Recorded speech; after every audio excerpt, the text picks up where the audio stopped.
संकल्प विकल्प को देखते देखते, श्वासों को देखते देखते आप उनसे पृथक हैं। તમારા શરીર, તમારા સંકલ્પ વિકલ્પ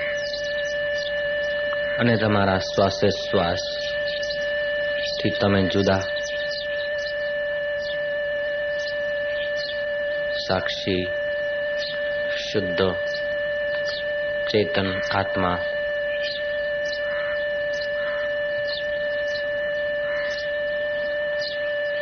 जैसे शरीर की छाया को तुम देखते हो, ऐसे अपने शरीर को अपने से पृथक देखने का प्रयोग करो।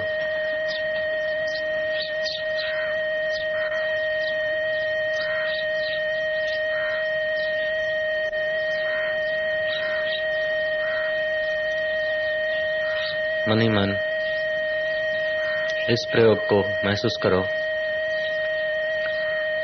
तुम पैर को देख रहे हो, पैर से अलग हो, घुटनों को, साथड़ को, पेट को, छाती को, कंधों को, मस्तक को, पूरे शरीर को अपने से अलग।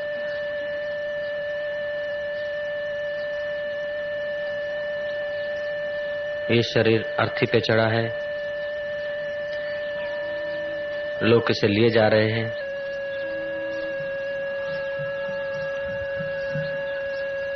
इसे जलाया जा रहा है, इसको मैं देखा जा रहा हूं।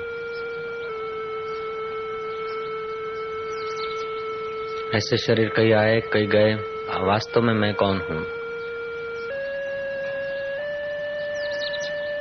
जिस शरीर के लिए इतने कूड़ कपट किए, जिन शरीरों के लिए चिंताएं की, जिस शरीर के लिए सत्संग से पीठ दी, जिस शरीर की सुविधा और सुख के लिए कर्मों की गठरियां बांधी, वह शरीर अर्थी पे पड़ा है। मैं इसे देख रहा हूं, मैं कौन हूं?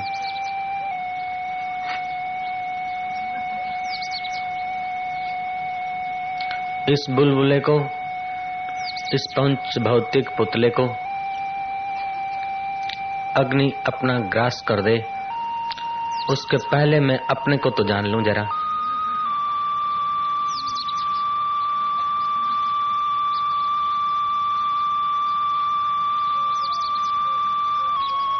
ये मनुष्य तन का खेल खत्म हो। मनुष्य शरीर में हम संसार का खेल करने आए हैं। ये इसका खेल खत्म हो, उसके पहले मेरी नासमझी खत्म हो, मेरी नादानी खत्म हो। मैं जुड़ गया था शरीर के साथ, मुझे अपना पता नहीं था मैं कौन हूं। भीतर ही भीतर पूछे जाओ। शरीर તમારું અર્થી ઉપર પડ્યું છે, શમશાનની યાત્રાએ ગયું છે, લાકડા ચારે તરફ ગોઠવાઈ ગયા છે, લોક અગ્નિ ચાપવા માટે મશાલ લઈને ઊભા છે અને તમે તમારા શરીરની દશા જોઈ રહ્યા છો। તો તમે તે શરીર તો નથી જ, તે શરીર તમે નથી। तो તમે शुद्ध रूपे कौन छो? पूछो पोताने, अपने को पूछो। खूब गहरा प्रश्न पूछो, खूब गहराई से पूछो, ऐसी गहराई से पूछो, ऐसी गहराई से पूछो कि जो खजाने बंद हैं वो खुलने चाहिए, प्रकाश होना चाहिए।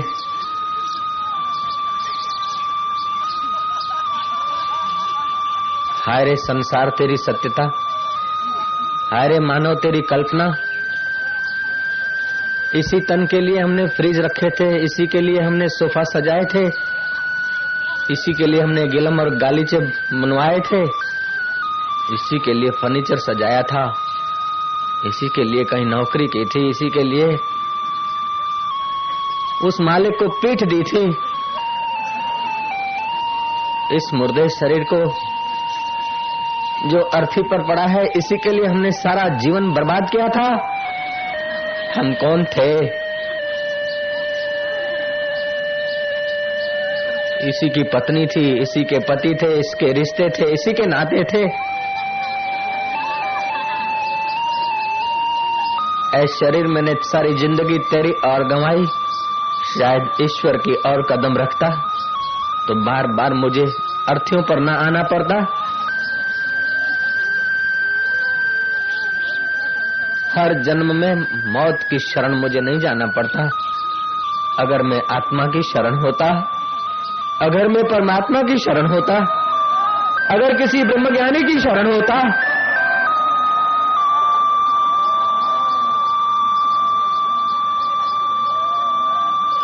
हे शरीर और शरीर की आसक्ति, हे ममता और ममता के कार्य, तुम्हें अलविदा हो।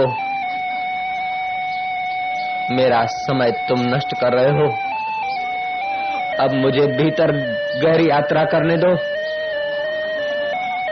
धिक्कार है मुझे कि सदियों से भटकता चला आ रहा हूं और अपने को नहीं पहचाना। इन शरीर रूपी लोथों को पालता पोसता, गाड़ता आया, जलाता आया, मरता आया, जन्मता आया, माता के गर्भों में ऊंधा लटकता आया। हे रिश्ते नाते किनारे हो जाओ, हे आसक्तियां दूर हटो अब, हे देह के ऐश आराम, तुम्हें अलविदा हो। हम विदेही आत्मा को जानेंगे ही। हम उस अंतर्यामी परमात्मा को पहचान कर उसमें एक हो जाएंगे।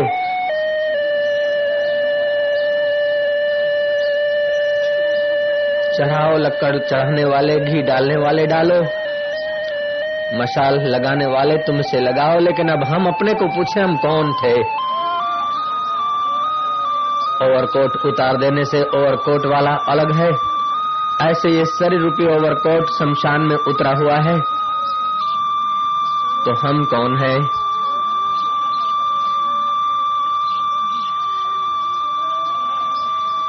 मैं कौन हूँ?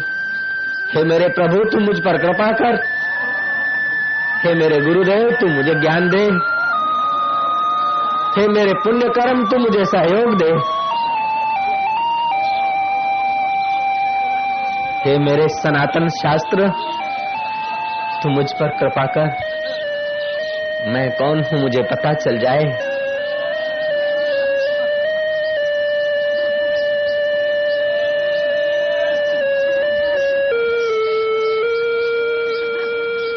मानो इस शरीर को, अर्थी को आग की लपटों ने घेर लिया है। हम लोगों का शरीर आग की लपटों में घिर गया है। बभुक बभुक बभुक आग का बड़का हो गया है। जो आज तक बोलते थे यार तुम्हारे हैं, हम तुम्हारे हैं, हम तुम्हारे हैं, वो स्कूटर को किक मार रहे हैं। हम अकेले शमशान में जलाए जा रहे हैं। जिनके लिए हम रात्रियां रोए थे, वे नौजवान पुत्र भी पीठ देकर जाने की सोच रहे हैं। कब तक कौन साथ देगा? कब तक कौन तुम्हारा रहेगा? उस परमात्मा के सिवाय कौन तुम्हारा था? कौन तुम्हारा रहेगा?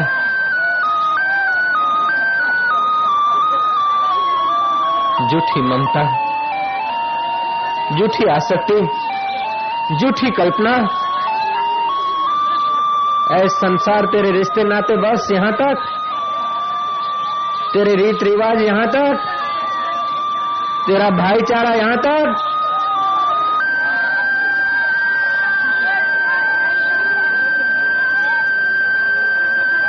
तेरा मिलना और तेरी मोहब्बत यहाँ तक।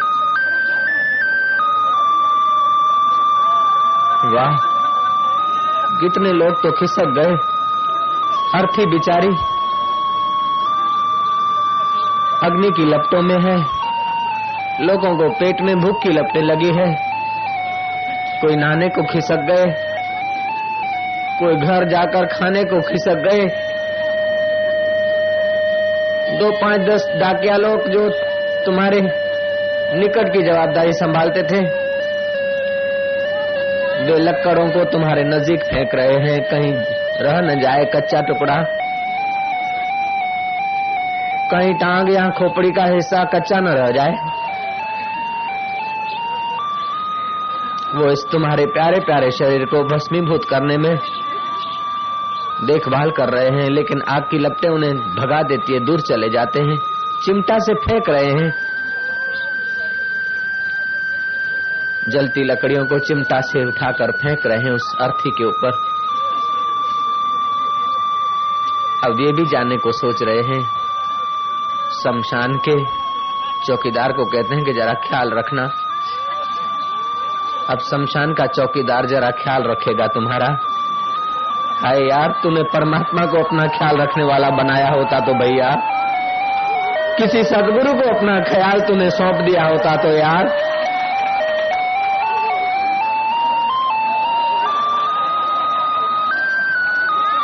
किसी कबीर को तूने अपना ख्याल रख दिया होता चरणों में। हे मालिक, तू मेरा ख्याल रखना। हे मेरे प्रभु, तू मेरा ख्याल रखना। दुनिया के हंगामों में आंख मेरी लग जाए, संसार की मोह माया चकाचौंध में मेरा जीवन नष्ट होने लगे तो मेरे मालिक तू मेरा ख्याल रखना। मेरे गुरु तू मेरा ख्याल रखना। मेरे प्रभु तू मेरा ख्याल रखना। मुझे अपने सत्य के तरफ ले चलना, मुझे साधना के तरफ ले चलना, मुझे परमात्मा की गरिमा के तरफ ले चलना मेरे मालिक। शमशान का चौकीदार क्या ख्याल रखेगा? डाकिये बेचारे क्या ख्याल रखेंगे? कई जन्मों में इन्होंने ख्याल रखे, कहीं मुर्दा कच्चा न रह जाए, बस पूरा जलाओ, इसको पूरा भस्म करो। लेकिन भगवान जब ख्याल रखते हैं, पूरा भस्म नहीं करते, पूरे का पूरा परमात्मा बना देते हैं, पूरे का पूरा सद्गुरु बना देते हैं, पूरे का पूरा सत्य स्वरूप में जगा देते हैं, सोहम स्वरूप में जगा देते हैं। शमशान के चौकीदार तू ख्याल क्या रखेगा? हमने ख्याल रखने वालों को खोज लिया है, हमने ख्याल रखने वाले की बात को स्वीकार कर लिया है। अब ऐसी देह हम न धारेंगे, साधो हम अमर हुए अब न मरेंगे। अब वासनाओं के चक्काचौंध में हम न फंसेंगे। वासनाओं के कारण जन्म होते हैं, वासनाओं के कारण दुख होता है, वासनाओं के कारण मृत्यु होती है। अब हम कौन है उसको जानकर अपने मुक्त स्वभाव में रहेंगे। शरीर जल रहा है, मित्र और कुटुंबी और पड़ोसी अलविदा हो गए, उसको चाय पानी के पैसे मिल गए, वो भी सुल्फा खींचने लग गया। कौन तुम्हारा ख्याल रखे यार? एक दिन बीता, दूसरा दिन बीता, तीसरे दिन को आ गए साथी चुनने के लिए, फूल चुनने को आ गए। एक छोटा सा डिब्बा लाए हैं, खाली डिब्बा लाए, गोलियों का, बिस्किट का, छोटी सी बरनी लाए हैं। चम्मच से पकड़ पकड़ के वो कीमती हड्डियां जो तुम्हारा जरा सा फ्रैक्चर होता था तो तुम सब लुटाने को तैयार हो जाते थे, उन टुकड़ों को अब खोज रहे हैं, डिब्बे में डाल रहे हैं। तुम्हारे जीवन लीला का खेल समाप्त हो गया। वो डिब्बा अब घर में नहीं लाया जाता है, दूर दूर। जिस काले पसीने की कमाई से तुमने मकान खरीदा था, फ्लैट खरीदा था, घर बनाया था, उस घर में इन हड्डियों को अलाउ नहीं है। बाहर बाहर अपशुकन है, बाहर रखो। अरे वाह संसार, अरे वाह मित्राचारी, अरे वाह आसक्ति और ममता, यही तेरा अंतिम जवाब? डब्बा ने बाहर मुंह को किसी हरे झाड़ पर बांध दो, हरिद्वार जाएंगे तब परभारा छोड़ के आना, परभारू घरे नहीं लावू। जिसको तुमने मैं मान रखा था वो अपर भरा जाने को डिब्बे में पड़ा है और डिब्बा टिंगा है किसी पेड़ में, पड़ा है किसी कोने में। तुम्हारे कुटुंबी छुट्टी के दिन खोज रहे हैं, टिकट रिजर्व करा रहे हैं, तुम्हारे फूल पहुंचाने को हरिद्वार जा रहे हैं, गाड़ी में बैठे और सामान तो सीट के ऊपर रखा डिब्बा है, लेकिन किसी को शक न लगे और अपने को भी अच्छा नहीं लगता उस मित्र को। वो डिब्बा उठाकर सीट के नीचे रख दिया, पैर से धकेल दिया। सह यात्री पूछता है कि शू छे? तो कहीं नहीं नकामू छे। क्या है डब्बे में? गोली है, बिस्किट है, कुछ खाने का? कि नहीं नहीं छोड़ो, जाने दो, नकामू छे। पैर की ठोकर से उन तुम्हारे अस्थियों को, हड्डियों को सीट के नीचे रख दिया।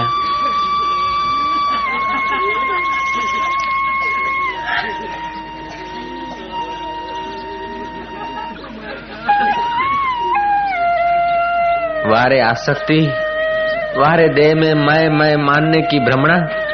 आज ये मैं एक डब्बे में बंद है और पैरों से धकेला जा रहा है।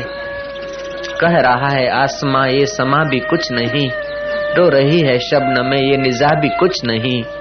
जिनके महलों में हजारों रंग के जलते थे फानुश, झाड़ उनकी कब्र पे है और निशान कुछ भी नहीं। जिनकी नौबतों से गूंजते थे सदा को आसमान, चलने लगे तो राजाधिराज अन्नदाता घनी खम्मा दुंदुबियों से आकाश गूंजते थे। वे सम्राट कहाँ गए? वो चक्रवर्ती कहाँ गए? वो प्रतिभा संपन्न ईगो को विकसित करने वाले व्यक्ति कहाँ गए? सब इस प्रकार की अस्थियों, हड्डियों में आखिर हड्डियां और अस्थियां भी लापता हो गई।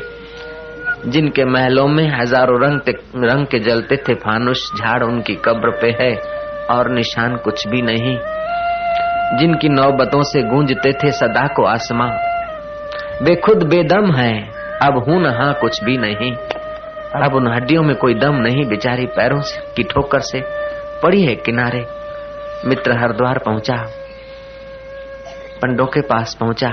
पंडों को तुम्हारे से कुछ लेना देना नहीं, 50-100 रुपया मिल जाए, मंगलम भगवान मंगलम गरुड़ध्वज करके वो अस्थियां का डब्बा बहती गंगा में उड़ेल दिया।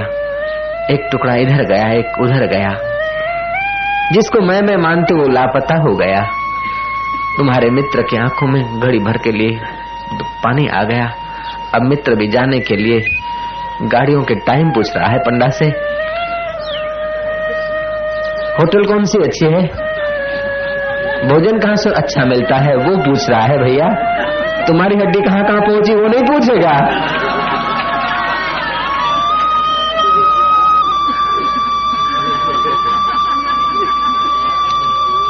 तुम्हारा जीवन का खेल खत्म हो गया।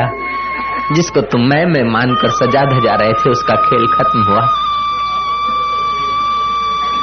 अब तुम पूछो ये खेल खत्म हुआ, लेकिन खेल का आधार वास्तव में कौन था? खेल का अधिष्ठान कौन था? खेल का सत्य सहारा कौन था? जिसके बल से मैं शरीर को मैं मान रहे थे, वो असली मैं कौन थी? वो असली मैं कौन हूँ? ऐसा अपने को प्रश्न पूछो। शायद वो असली तुम्हारा मैं जो है ना, वो परमात्मा की सत्ता से उठता है। वास्तव में वो परमात्मा तुम हो यार, तुम शरीर न थे। शरीर तो ऐसे कई तुमने खेल खत्म किए। वो असली मैं कौन हूँ पूछो गहराई से। हजारों जन्म के बाप तुम्हें जो नहीं दे सके, हजारों जन्म के मित्र तुम्हें नहीं दे सके, लाखों रुपए तुम्हें जो नहीं दे सके, वही खजाना सत्संग तुम्हें हंसते हंसते देना चाहता है। आज अलविदा का दिन है। शायद तुम्हें ये कोई कुंजी मिल जाए। इस कुंजी का तुम रोज प्रयोग करते करते अपनी मैं को पहचान लो तो तुम्हारा जीवन तो धन्य हो जाएगा। तुम्हारी मीठी नजर जिन पर पड़ेगी वे भी निष्पाप हो जाएंगे। ओम।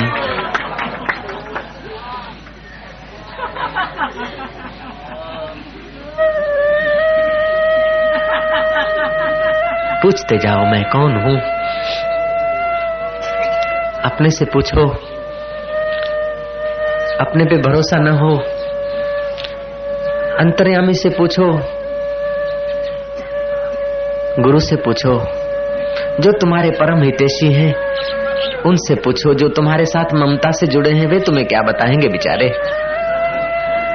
जो तुम्हारे को ईश्वर देखने की उत्कंठा में है, जो तुम्हारे को मुक्त आत्मा देखने की उत्कंठा में है, जो तुम्हें अजन्मा देखने में उत्कंठ है, जो तुम्हें शाश्वत की संगीत वाला देखने में उत्कंठ है, उन्हीं से पूछ लो मैं कौन हूँ मेरे प्यारे, मेरे गुरुदेव मैं कौन हूँ, मेरे साईया मैं कौन हूँ, मेरे परम मंगल करता देव मैं कौन हूँ, मैं कौन हूँ, मेरे बाबा मैं कौन हूँ, मेरे माई बाप मैं कौन हूँ, मेरे ईश्वर मैं कौन हूँ, मेरे प्रभु। और वे कह रहे हैं कि बेटा तू अपने में ही पूछ तू कौन है। मेरा नपा तुला उत्तर शायद तुझे कमजोर रख देगा। तुम्हारा जोर बढ़ाने के लिए वे कह रहे हैं तुम अपने को ही पूछो तुम कौन हो। कितने सत्य वक्ता हैं, कितनी ऊंची बात में तुम्हें पहुंचाना चाहते हैं। तुम सहयोग देना, उनकी बात को अपनी बात बना लेना, उनके इशारे को अपना इशारा मान लेना। जैसे जनक ने अष्टावक्र के वचनों को अपना वचन बना लिया था, अष्टावक्र के अनुभव को अपना अनुभव बना लिया था, परीक्षित ने शुकदेव के वचनों को अपना वचन बना लिया था। भगवान श्री रामचंद्र जी ने गुरु वशिष्ठ के वचनों को अपने वचन मान लिए थे, वशिष्ठ के अनुभव को अपना अनुभव में उतार दिया था। लीलाशाह बापू ने केशवानंद स्वामी के वचनों को अपने अनुभव में उतार लिया था। इसी प्रकार तुम भी संतों के अनुभव को अपने अनुभव में, अपने तुच्छ अनुभव को मारो ठोकर। जो भगवान का अनुभव है वह सच्चा अनुभव है, जो शास्त्र का अनुभव है वह सच्चा अनुभव है, जो संतों का अनुभव है वह सच्चा अनुभव है। उस अनुभव की गहरी यात्रा में तुम गोता मारो। ऐसे दिन कब आएंगे कि मुझे ये संसार स्वप्न जैसा लगेगा। ऐसे ये सुहावने दिन कैसे कब आएंगे, ज्ञानवानों को जैसे ये संसार मिथ्या भासता है, स्वप्न भासता है, ऐसा मुझे ये स्वप्न लगेगा। हर्ष और शोक के प्रसंग, सुख और दुख के प्रसंगों का मैं दृष्टा बना रहूंगा। मित्र और शत्रुओं के व्यवहार में बाहर से व्यवहार करूंगा, लेकिन भीतर से समझूंगा न कोई मित्र है न कोई शत्रु है। ये सब नाटकशाला के सब पात्र हैं, सब चला चली का मेला है। शिविर थशे, शिविर थशे, शिविर थशे, जयशु जयशु जयशु आव्या अने शिविर पूरी थई हेडी, सब स्वप्न हो गया। ऐसे ही पूरा जीवन स्वप्न हो जाएगा।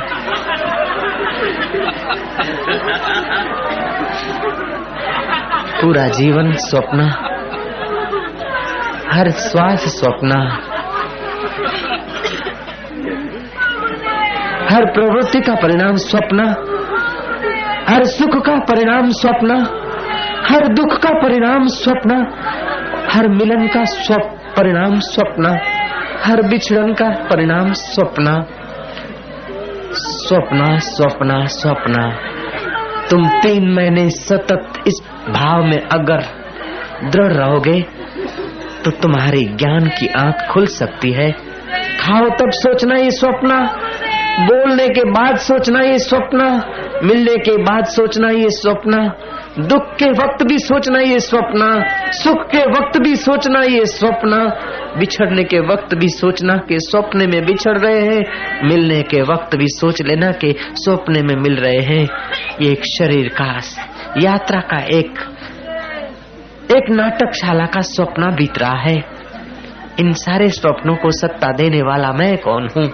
इस प्रकार तुम चलते खाते पीते उठते बैठते अगर